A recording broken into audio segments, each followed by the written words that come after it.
to another episode of the Retro Seller, where in today's episode we're going to do something a little different than the regular kind of videos we've been doing lately. This one's going to be a bit of a makeover of sorts, a retrofying, if you will.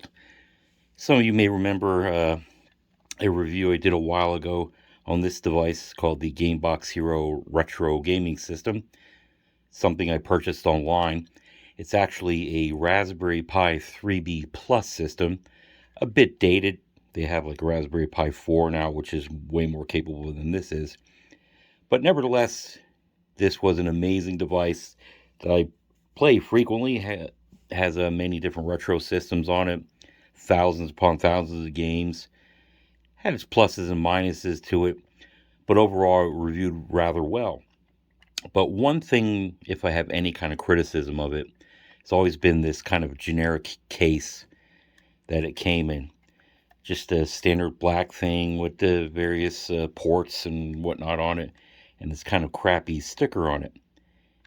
But I thought I would try to figure out a way to upgrade this. And as luck would have it, I came across this device.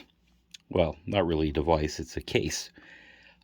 This is the Super Pi case, which, as you can tell by the box, looks like a Super Nintendo console.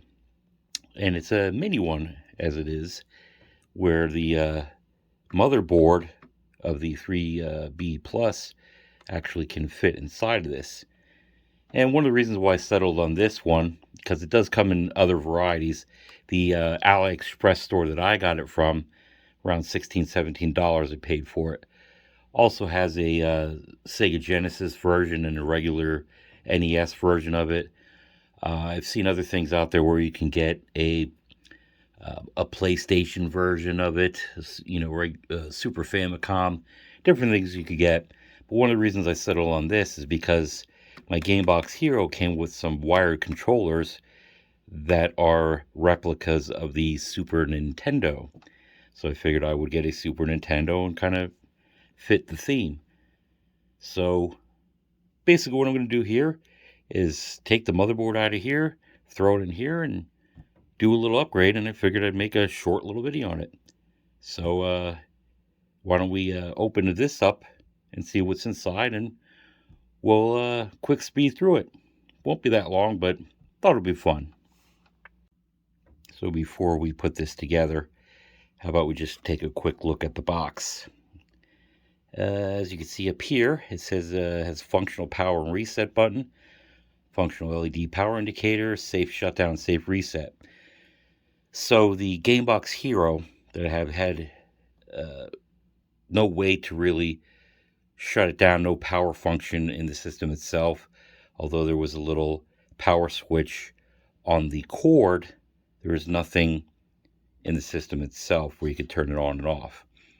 This also has a safe shutdown and safe reset feature, which is actually really nice because there was no such thing on the Gamebox Hero and a lot of the Raspberry Pi systems where people throw them together. And it's actually a nice little box. Like I said, it only costs $16, $17 on AliExpress. I'll put a link to the store that I got it from. But like I said, if you did a search, you can find these kind of things pretty much all over the place. So it says here it's compatible with the Raspberry Pi 3B Plus, 3B, 2B, and B Plus.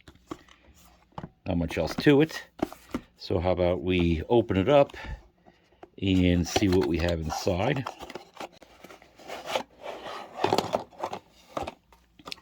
So this is the case itself. It's empty, as you can see. Has these switches on it here that look just like a Super Nintendo. This is kind of actually a neat feature. Has an eject button so you can store your micro SD cards in there. And what else we have? This is a pseudo cartridge, if you really want to make it look like a true replica. It's got a little magnet on it that allows you to stick the cartridge on there. Kind of neat. It also comes with the various accoutrements you need to put it together. A little cover for where the ports are on the side, some screws, and it also came with a handy dandy screwdriver to help you complete the task. So I already removed the screws from our Gamebox Hero to show you how really basic these things are put together. So if we remove the cover off of it, for those of you who aren't familiar with what a Raspberry Pi system looks like, or the board I should say, this in fact wasn't even screwed into the case, just kind of willy-nilly in there, but it's held tight by the case itself because it's custom fit. But there's not much to a Raspberry Pi. As powerful as these systems are, this is all it is. So how about we take this apart and see exactly what we have to do to put it together. So it's an interesting look on the inside. These are basically extensions for the USB. That's where the power is going to go. This, I'm assuming, is going to plug in pins on the Raspberry motherboard. So after a quick perusal of the instructions, it really is simple. So what we're going to do here is put this on these last set of pins, just like that. Plug these into the USB. They're also pretty adamant about not doing any of this with the SD card in there. There's a possibility, I assume, that you could essentially corrupt the card. So why don't we just put this down in here, line everything up.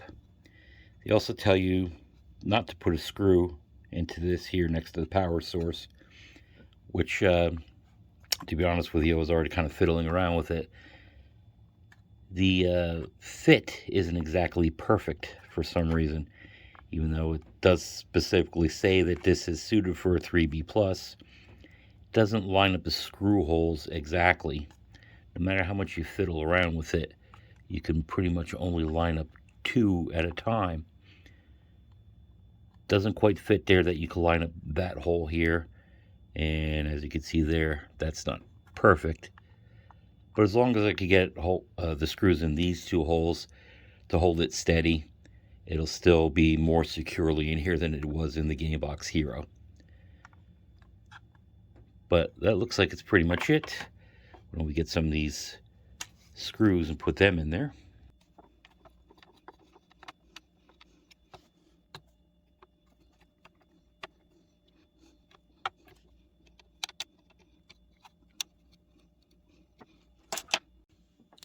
Okay, so those are screwed in there. When we tuck the wires down here a little bit so they're not sticking up so high. And then assemble the top. That fits together pretty good. And using the available screws, we will now put it together.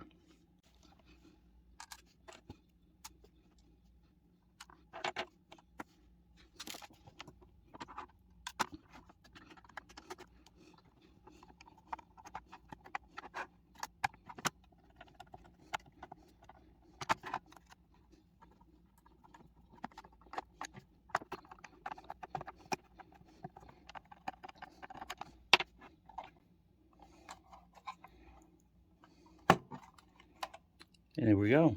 It's basically together. Looks pretty decent.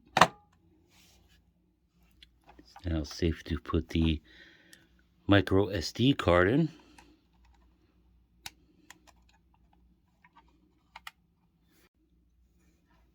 This would be for the controller. Plug it in there. As you can see, it is the replica Super NES controller. That is the reason why I got this particular case. For those of you who don't know or didn't see the other review, you can also connect a Bluetooth controller to this should you not want to be wired. But with the cable extension, this actually is a pretty lengthy cord. But let's plug it in and play it.